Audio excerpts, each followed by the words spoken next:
Hey there, Alberta. You reckon you remember me?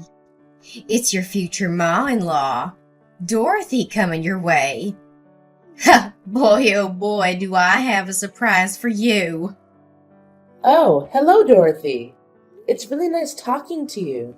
Thanks for inviting me to your family dinner yesterday evening and even letting me stay at your place. I loved the cozy atmosphere and your simply delicious cooking. To be honest, I felt like I was truly at home. Oh, it was nothing, darling. Just my way of showing you the heartiest welcome into my family. I think it's the least I could do to make you feel right at home. It seems like you're quite the early riser, aren't you? I noticed your missed call starting at 4 a.m. I apologize, but I was still fast asleep during that time, so I couldn't answer the phone. I hope you understand and aren't bothered by it. Well, bless your heart. I'm not minding one bit. But here's the thing, darling. Once you're hitched into this family, it's kinda an unwritten rule to rise round at 3 to 4 in the morning. You see, we're good old farmers, and it's mighty important to tend to all them chores bright and early all by our lonesome. Oh, okay, I got it. Thanks for letting me know. Now, being from the big city, I reckon you might not know the ins and outs of farmer life. But I fret not, sugar, 'cause I'll be right there to teach you every last bit about being a farmer. We'll have you plowing fields and milking cows like a pro in no time. Thank you, Dorothy. I truly appreciate it. I'll do my best to soak up all the knowledge about how things run in your household. I'm excited for the learning journey ahead, and I know it'll be a whole lot of fun. Your guidance means the world to me. You know what, Alberta? Sometimes them city folks can be downright clueless and ignorant. They go round acting all high and mighty, looking down on us hard-working farmers like what we do don't mean a lick to society. Can you believe it? They act like meat just sprouts up on trees or something. It sure makes my blood boil, and I gotta admit, sometimes I feel like giving their filthy mouths a good old slap. No offense, darling, but it sure gets under my skin. Oh, I understand, Dorothy. But let's remember that not everyone fits into the same mold. Whether in the city or the countryside, we'll find both good-hearted people and those who could use a little more kindness. Oh, well, bless your heart, sugar. What in tarnation do you mean by that? Are you insinuating that your precious old mother-in-law is no good? I declare that cuts me to the core. I reckon that's just some mighty characteristics of them city folks, innit? Always looking down on us country folk. Oh no, Dorothy. You've completely misunderstood me. I never said a word about you being a bad person. Please don't take it that way. Well, darling, it's all good and dandy. I understand that change don't come easy, especially for folks who've been brought up to disdain us hard-working farmers.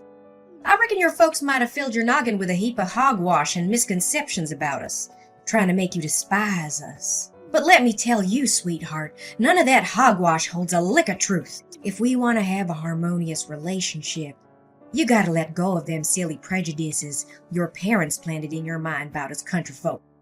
I apologize, but you've got it all wrong. My parents and I hold no prejudice against farmers. Truth be told, we have nothing but the utmost respect for you and all the hardworking people who toil away in the fields and farms day in and day out, providing us with nourishing food. Oh, well now, sugar, if that's what you say. We'll just have to wait and see if your actions back up them words. We all know talk is cheap, and it's actions that truly speaks volumes. On another note, you must have gotten quite a bit of info about me and our kin from our talk yesterday. But there's a few more things I haven't had a chance to share with you just yet. Oh, all right then. If you think it's necessary, or if you genuinely want to share, feel free to tell me about those things. I'm all ears and open to hearing whatever you think is important for me to know. Oh, it's nothing major, darling. It's just a few simple guidelines to keep everything running smooth as silk in our humble abode. We aim to create a cozy and harmonious environment for all of us to live together under this roof, that's all. You see, keeping the house in order is always mighty important. It helps keeps things tidy and ensures everything's in its rightful place. Oh, what exactly do you mean by for us to live together? Are you saying that Cedric and I will be living with you and the rest of the family? I'm just curious because our living arrangements haven't been discussed yet. Well, of course. There's no other way to interpret what I just said now, is there? Oh, bless your heart, I forgot. You being one of them city slickers, you might not be fully aware of how things work around these parts. See, here it's common sense for the wives to live with their husband's family after getting hitched. It's all about showing love, affection, and bringing everyone closer together. Oh, really? That's quite surprising to hear. You see, that's why us country folks are known for our hospitality and friendliness. We're a whole different breed compared to them city folks who always seem so cold-hearted and hostile towards each other. I find it a bit surprising because Cedric never brought up anything like that to me. Actually, he told me he wanted to purchase a new house in the city for us to live in together.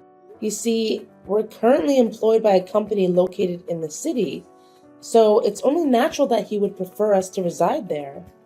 What, did Cedric tell you that himself? Why didn't he bother to tell me? To be honest, that's a shock to me. He could have at least given me a heads up. I thought after all these years of working in the city, he'd miss Mom and Dad and come back to his hometown to repay us for raising him into the fine young man he is today. I guess I was just wishful thinking. Of course, why would he want to live with a poor old lady like me instead of a young pretty girl like you? I'm sorry if you weren't aware of his intentions yet, but trust me, Cedric loves you and he'll tell you about his plans when he's ready. Just give him some time. Well, all right, darling, if you say so. It looks like you're the only decent soul I can rely on to rein in my headstrong boy. Oh, and speaking of which, when will you be heading back to the city? I know your visit round these parts won't last forever, will it? Oh, I've actually planned to head back home in 2 days. You see, I have work to tend to as well. Plus, I only took a short leave of 5 days to come visit this town and have a lovely get-together with you and the rest of the family. Well, shoot. Only 2 days? That's a darn shame. I was hoping you could stay as long as your heart desires. There's a heap of things round this old house I want to show you and teach you. But no need to fret. 2 days is still plenty of time for a mother and daughter-in-law to build a bond, don't you think? We'll make the most of it, you can count on that. Don't you worry none, my dear. I got some mighty fine plans in store for us. I promise we'll have a grand time together.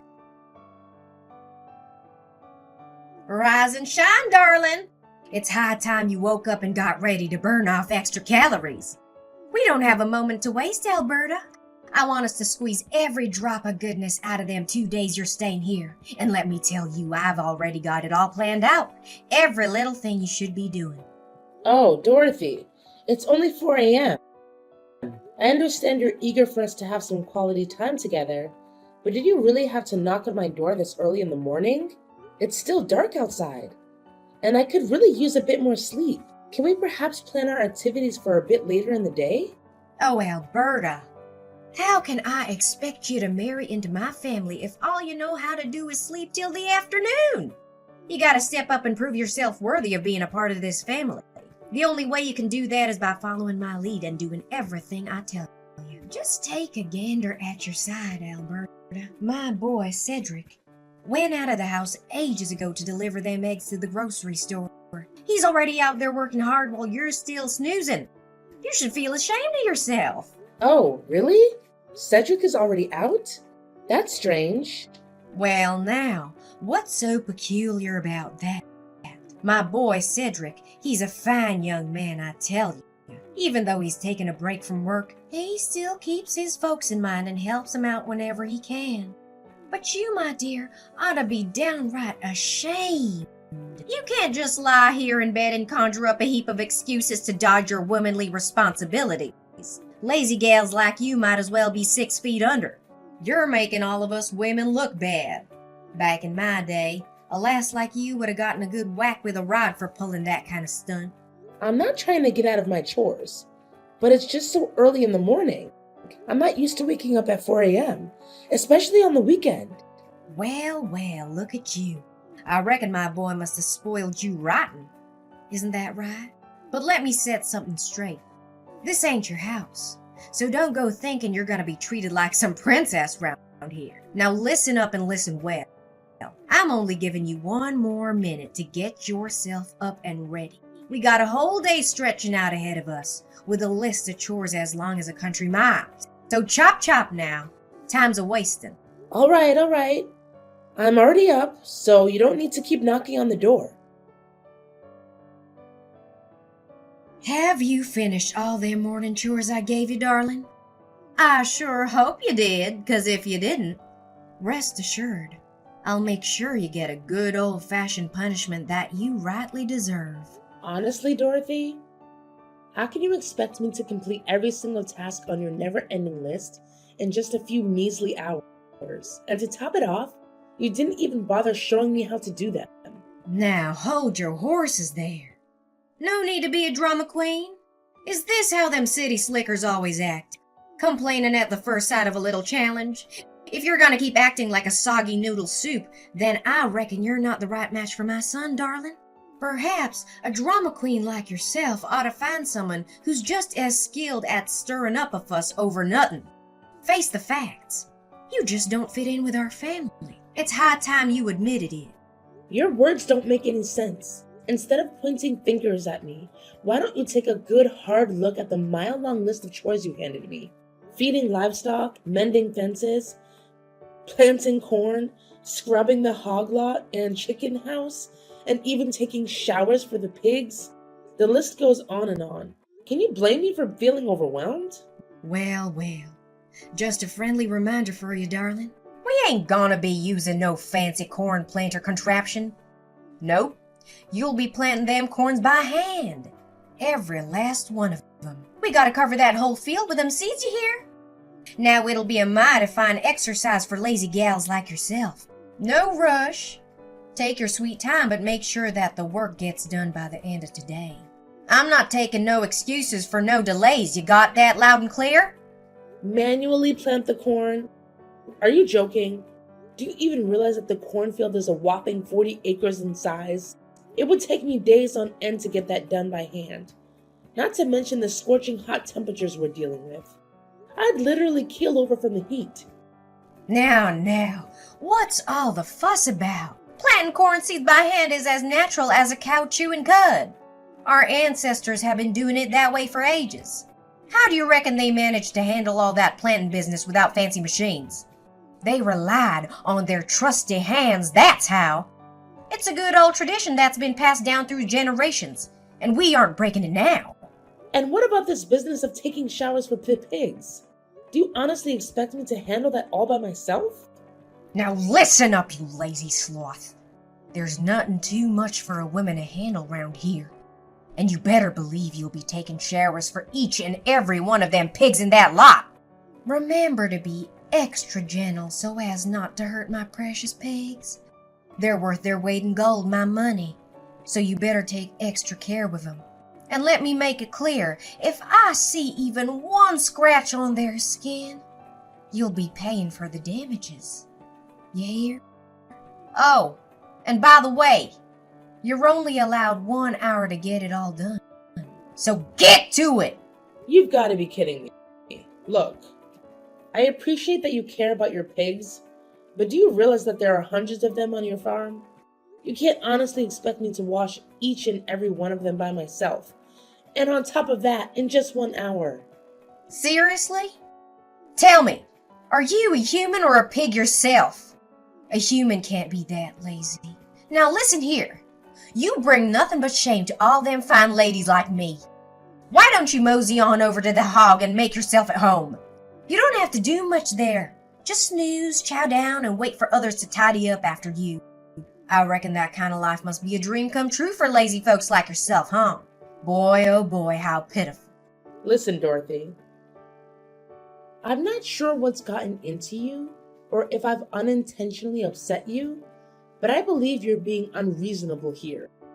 I've already pitched in by feeding the chickens and tidying their coop this morning, and that's about all I can manage for now.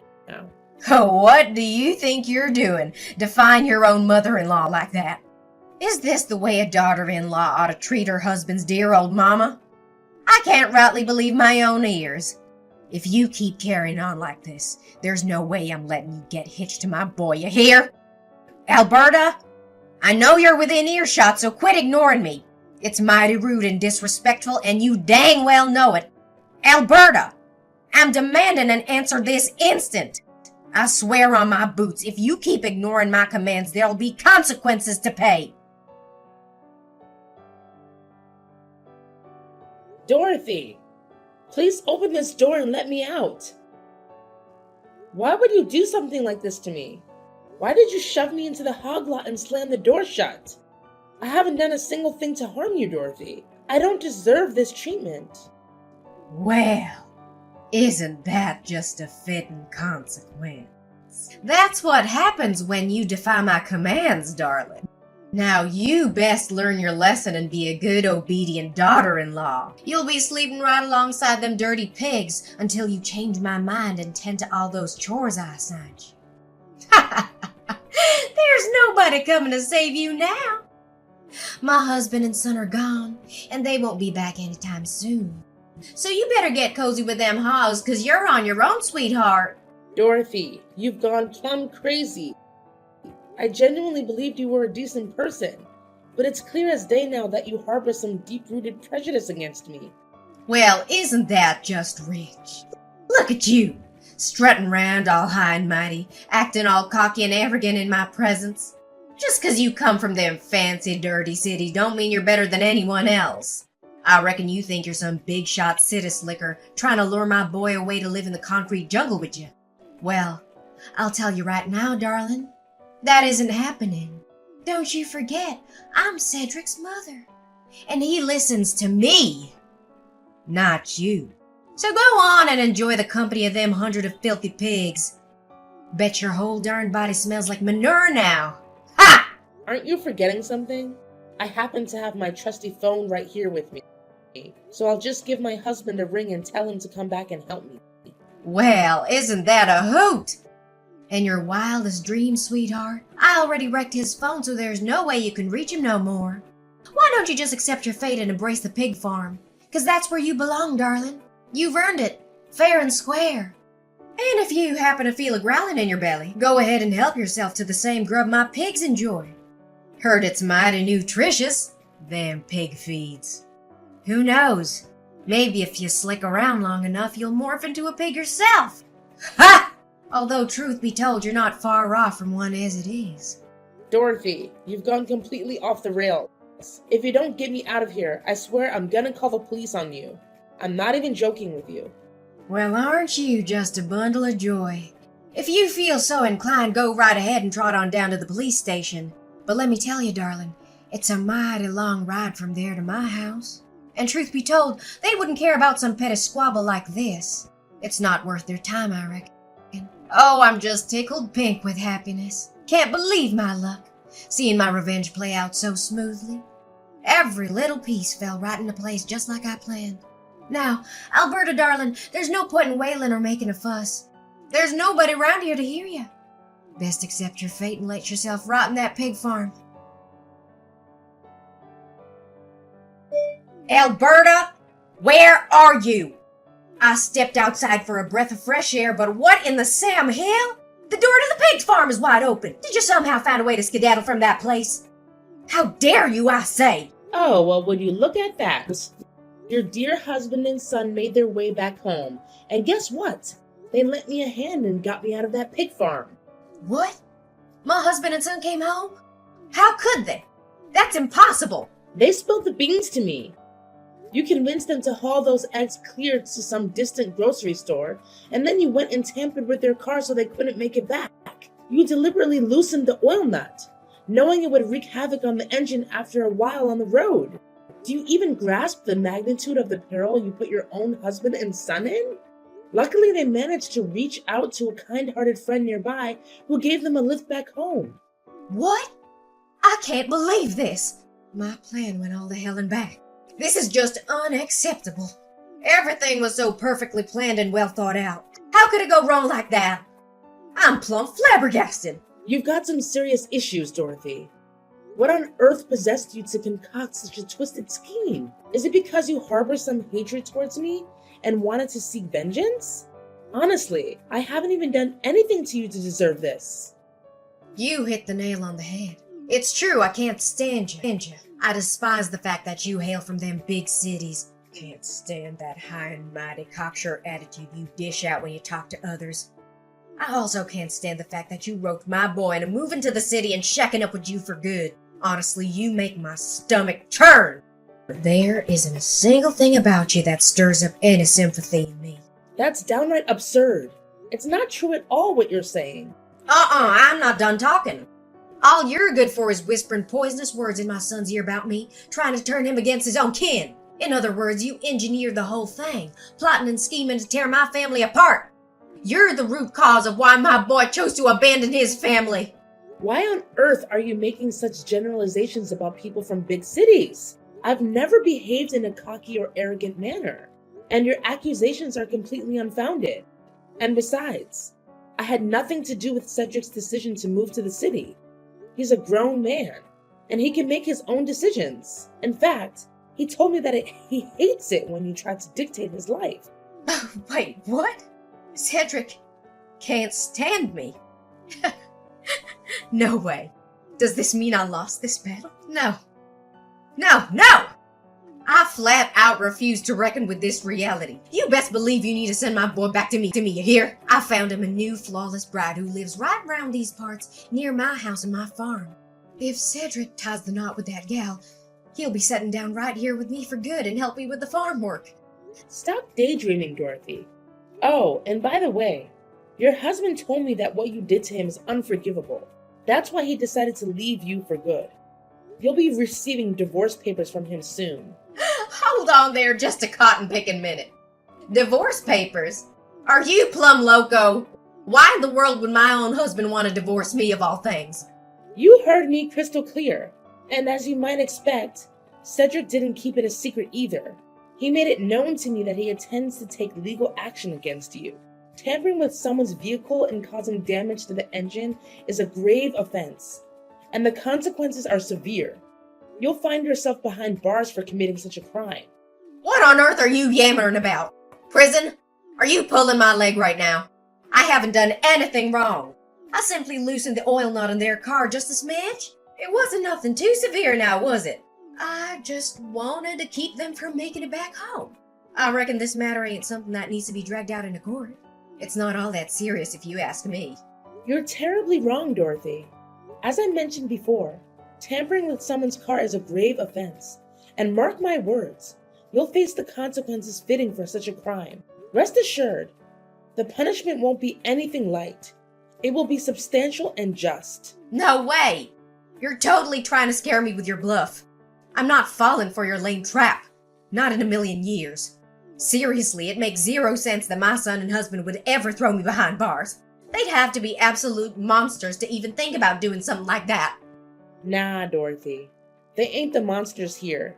You're the one wearing that title. You put your own husband and son in serious danger all because you wanted revenge on me. Listen, I'm not going to waste any more of my precious time talking with you. It's your turn now to deal with all the mess you've caused. Just remember, Cedric and I are hitting the road real soon, and we ain't ever coming back. Oh, you can hide in the pig farm if you want, haha. No! This is just too much. Alberta, I'm begging you. Talk some sense into my husband and son. They can't just ditch me like this. We're family, for crying out loud. This isn't how family should treat each other, no way. Look, I'm sorry, all right. I messed up, I admit it. So please cut me some slack this time. I promise I'll support your wedding with Cedric. You've got my blessings.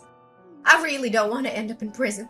That place isn't for me. It's for real criminals, and I'm definitely not one of them. Why didn't you think it through before committing that terrible crime? It's already way past time for apology now. You've made your bed, now lie in it. No one's gonna swoop in and save you from facing the music anymore. It's time to own up to the consequences. Dorothy's husband Chris took a stand and reported her despicable actions to the police. Eventually, she was found guilty as charged and sentenced to prison. Shortly after, Chris and Dorothy decided to get divorced. It turned out that Chris had been enduring Dorothy's overbearing behavior for a significant amount of time, and her actions that endangered him and their son were the breaking point. During the trial, Dorothy lost control. She unleashed a barrage of insults at me and made threats, swearing that she would seek revenge on me and my family when she was released from jail. To ensure the safety of my loved ones, I had no choice but to request a restraining order against Dorothy. On a brighter note, Cedric and I finally tied the knot and had the wedding we had always dreamed of. Everything went smoothly, just as we had envisioned. We even invited Chris to join us in celebrating our special day. Our determination lies in leaving the past behind and embracing a better future ahead.